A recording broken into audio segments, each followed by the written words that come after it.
Cambiamo argomento, è stata Sacile ad ospitare ieri la 48esima edizione della Fiesta della Patria dal Friuli. I dettagli nel prossimo servizio. Si è svolta a Sacile la 48esima edizione della Fiesta de Patria dal Friuli, con cui si sono ricordati i 948 anni dalla costituzione dello Stato patriarcale friulano, fondato il 3 aprile 1077.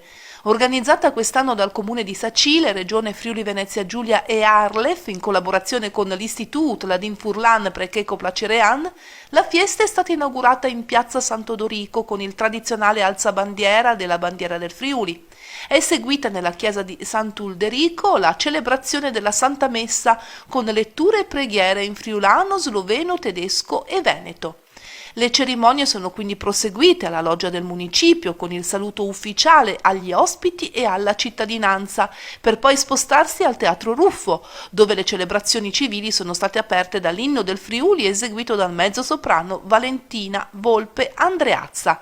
A seguire la lettura della bolla imperiale e il passaggio simbolico della bandiera del Friuli dal sindaco di Tarcento, città ospitante dell'edizione precedente, al sindaco di Sacile. Durante la cerimonia è stata evidenziata l'importanza di conservare l'identità, ricordare i valori degli avi e anche alimentare la consapevolezza nelle giovani generazioni di essere all'altezza di queste radici per costruire un futuro solido.